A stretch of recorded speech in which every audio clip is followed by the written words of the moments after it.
Welcome to Read Your Comics, and I'm in week 15 of the Age of Apocalypse. Welcome back for another week of the Age of Apocalypse. We're getting really close to the end here. My name is Daryl, and I'm the host of Read Your Comics, and I've been doing a week-to-week real-time read-through for the 30th anniversary of the Age of Apocalypse. Each week I'm looking at the books that would have come out that week 30 years ago. If you've missed any weeks, I do have a playlist you can catch up right here. And if you're new to the channel or just haven't done so already, be sure to hit subscribe so you don't miss any future videos. Let's go ahead and get into this week. I'm going to say up front, not a stellar week. This one's pretty good. This one, not so much. So I'm just going to jump right in to this one. It's the final installment of X-Calibre, which was basically the Nightcrawler book of the event. And you may be wondering what's going on here in the cover. You got Mystique's head and Sabretooth looking body going on. Pretty interesting cover. I don't know if it's the best cover for capping off the series, but it does happen in the book, as we're going to find out. So Ken Lashley returns. I think it was Roger Cruz last month. Warren Ellis still doing the recap page, which is helpful for those of you that may not remember what was going on in this particular series. Nightcrawler had been tasked with going to Avalon, which was the Savage Land, and getting the character Destiny, the precog character that we know and love from the Brotherhood of Mutants, instrumental in the original alternate timeline story, Days of Future Past, to get her and bring her back to Magneto. And Avalon was kind of a sanctuary for people in this world of Apocalypse. But because of their arrival, some of Apocalypse's assassins had followed, including Deadpool, or known as Dead Man Wade, which Nightcrawler savagely killed by bamfing his head off of his body. And that's basically where this is going to pick up. It's going to move pretty quick because a lot of this is just kind of like blah, blah, blah. This is who the characters are. Now, this character here, Switchback, she started out the whole series. She was the first character we saw in the first issue.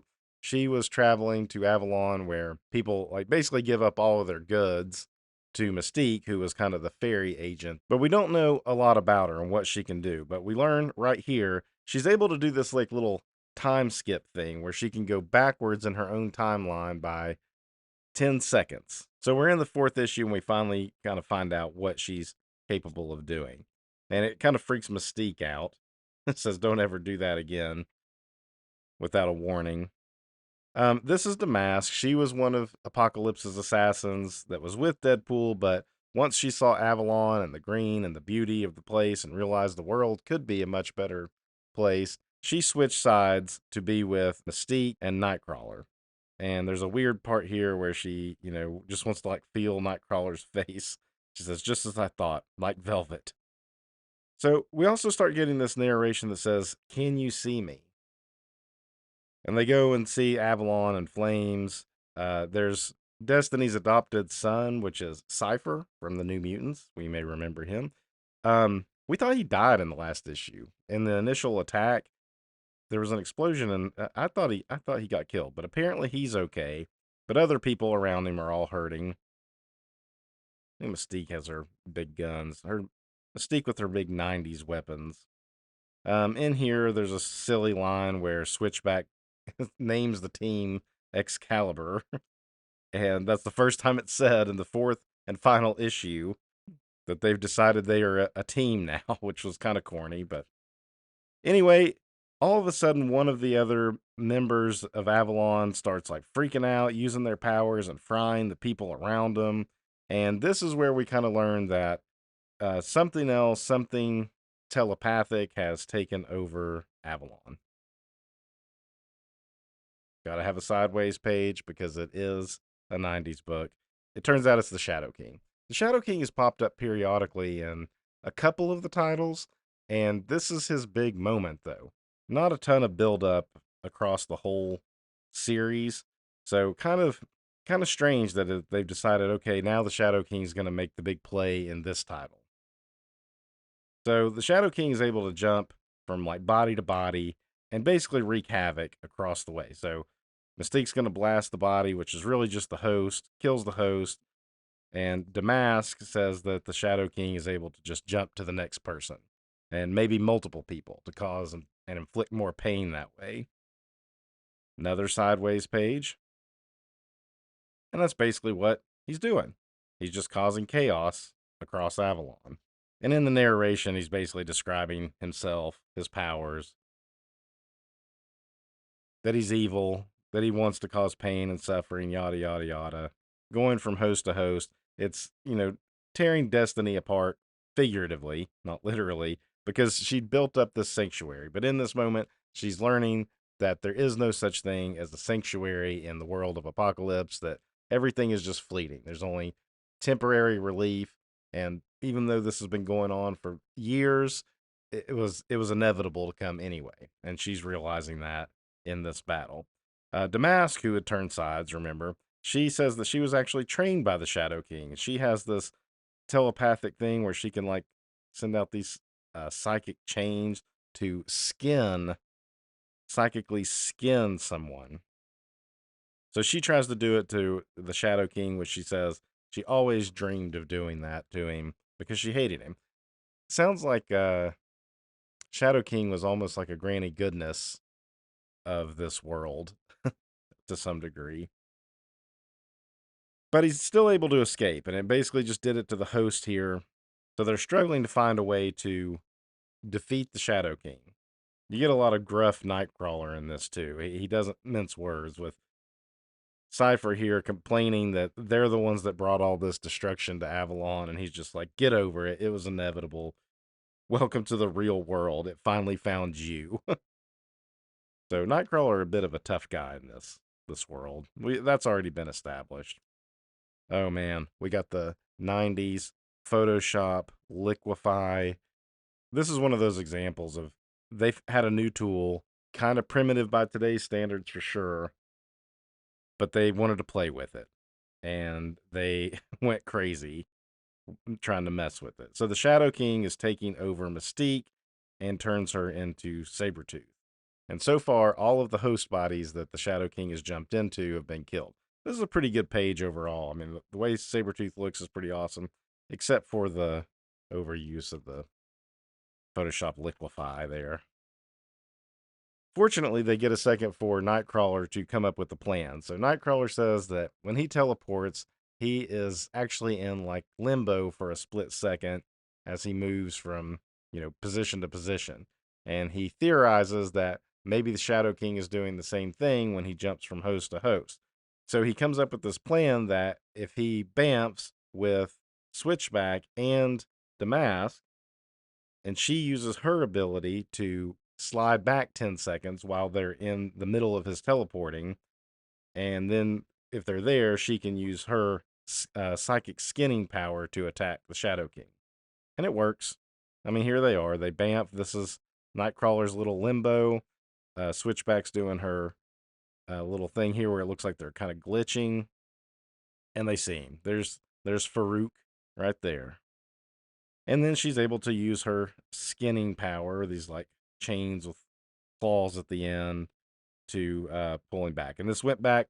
This is when 10 seconds right before he jumps into Mystique.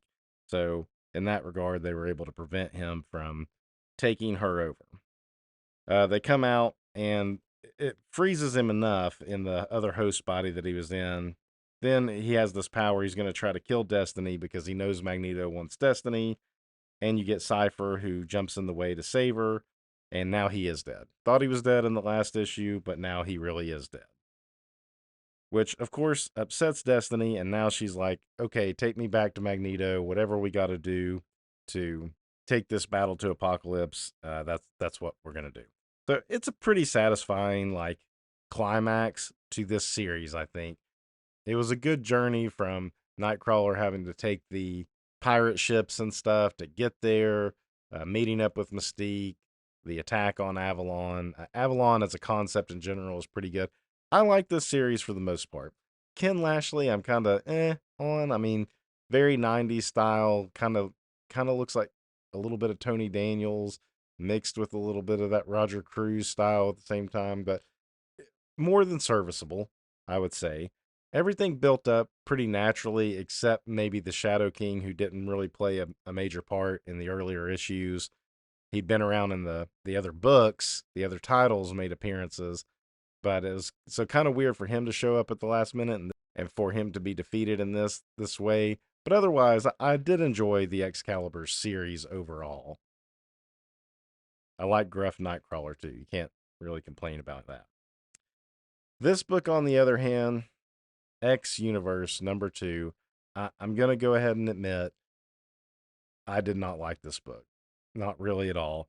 When I did the #1, I talked about some of my problems with it as far as Doctor Doom should have still been wearing his mask. He should have still been Doctor Doom standing up against Apocalypse.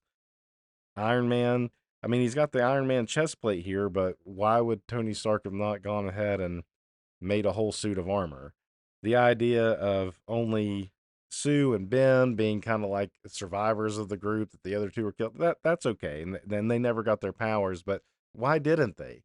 Because Apocalypse didn't start taking over until, about 3 or 4 years into all this. If we go by the timeline that we see in the X-Men Chronicles book, the one we looked at in the first month.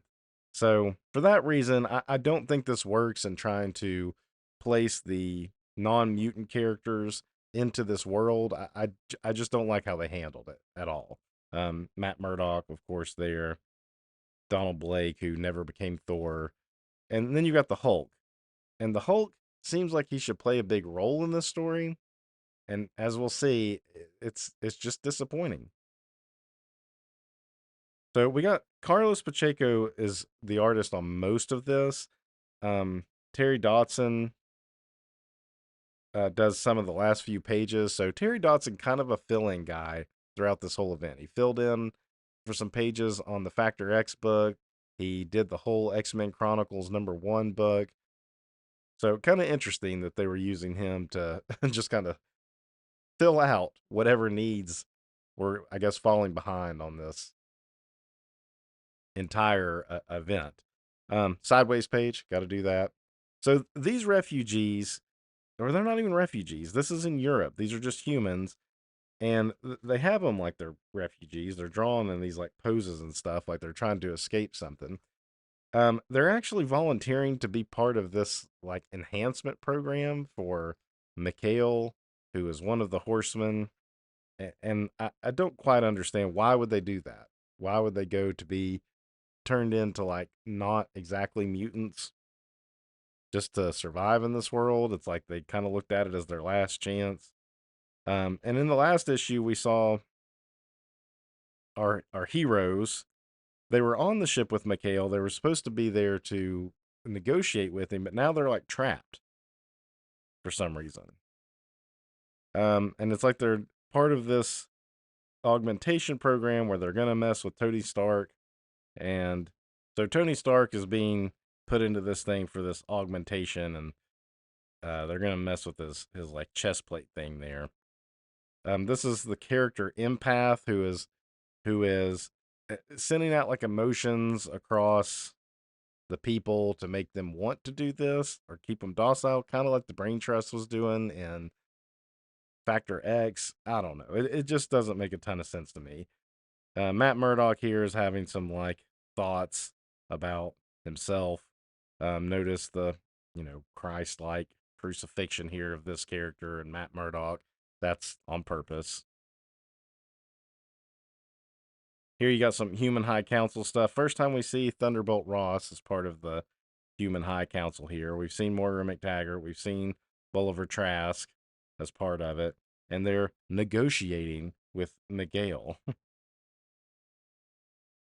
Now we find out that Tony Stark's chest plate thing had been messed with by himself to purposely short out whatever this was going to do to his ship. So we see the ship, which is like Apocalypse's original ship that he showed up in the old X Factor days. Anyway, and it makes the ship kind of short out, causing like a blackout and releasing all the people. And it appears he's dead for a minute. But thankfully, Donald Blake is able to get one of those like adrenaline shots and stick it in his chest and wake him up. This probably came out around the time Pulp Fiction did. So people were familiar with this maneuver in pop culture.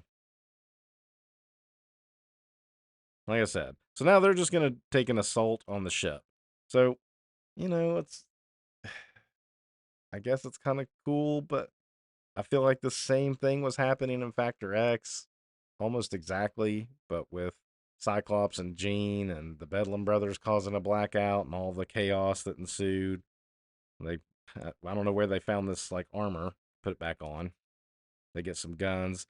Ben had smuggled some guns in. They do stick an air cycle in here. Why do we call it an air cycle? It's not really a cycle of any sort, is it? And now the people are revolting. So there's Hawkeye too. And I'm telling you, I just kind of flew through this because none of it was particularly interesting. Now the Hulk shows up, and you're like, "Oh man, this should get good, right?"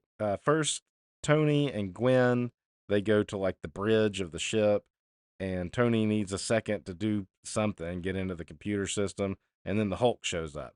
And in the last issue, the Hulk attacked Ben and Susie, and we didn't really know what the motivation was there. We still don't know what the motivation for the Hulk is in this. He just shows up and he says, your time's up." It's like he's against them. So, not making a ton of sense. Donald Blake goes to take on Mikhail at the Human High Council, and then he shows that his ship is under siege, and Mikhail's like, "Okay, fine, the gig is up, and we're just going to kill all of you now." And these are his augmented humans that he's made that are his pawns, and he tells them to kill them, but they hesitate. And then we have Doom come in with one of his ships, not his ship, but one of Mikhail's ships, and starts fighting him again. So again, not super interesting here. This whole scene is where Murdoch kind of has his turning to he was working with Mikhail as as like a peon more or less, but he had his moment of I shouldn't be doing this, and he releases the empath character and his hold on all of the people below, and just has this little moment where he rips off his eye coverings and says, "Forgive me." Somewhere in here, Ben rescues a baby because why not? Why not have that going on? We get back to the scene with the Hulk. Tony just turned around again, and the Hulk just threatens him for a second. Gwen shoots him in the back, which doesn't do anything. And then they realize that this assault is already on. So we see that in Weapon X #4. The humans are going to North America to essentially nuke it. And it's going to be a world-ending event because Apocalypse is going to do the same thing. And they feel like all this is for nothing at the moment. A lot of stuff that should be emotional with people dying don't really know who they are enough to like care. Donald Blake with his cane, he's not Thor, takes on Mikhail, who's a horseman of Apocalypse, and is able to ram his cane through Mikhail. This is a horseman of Apocalypse, right? Supposedly one of the most powerful characters. These are Terry Dodson pages too. You can tell the art changes. I think it changed changes here for sure. Also, we see this Big Ben clock tower here. In the last issue, that was laying on the ground sideways. That's where the artist switchover was. This book was thrown together so fast. It's almost like they got into this X-Men event and they said, "You know what? People are going to ask, where are the other Marvel heroes in this world? Did they all get killed? Like what happened to them?" So let's do a quick 2-issue thing at the end of the month, throw it together real fast, and it's sloppy. It is just sloppy. So Donald Blake is able to kill Mikhail. Ben Grimm is saving a baby. They're all getting on these ships.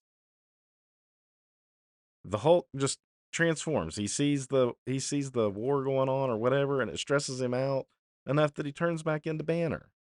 And then Tony's like, "We knew who you were the whole time." Like, no shock there. The Hulk plays no real part in this. It's obnoxious. So Banner gets on the computer and tick tick tick tick tick does some stuff. They're all going to get on this ship, and And do what? What are they going to do? The world's ending already. There's already a big nuclear strike headed to North America, and Apocalypse's people coming over this way. What is going on here? What are they going to save? For some reason, Sue punches, and I think that's Gwen, actually. Gwen punches Doom because Donald Blake sacrificed himself to kill Mikhail. And then you see Ben has been shot too while he was saving this baby, and I guess he's dead right there. And now they're on spaceships, and they're going up into orbit. Like, what is going? This was never a plan. None of this was mentioned at the beginning of the book. What are they doing? Was the plan to escape into space at some point? That's never mentioned. Just all of a sudden now they're like, okay, our only choice is to escape off into space. And so that's what they go to do. And the baby's name is Frankie. That makes no sense. I mean, I get the relation to Franklin Richards, but it's like, whatever.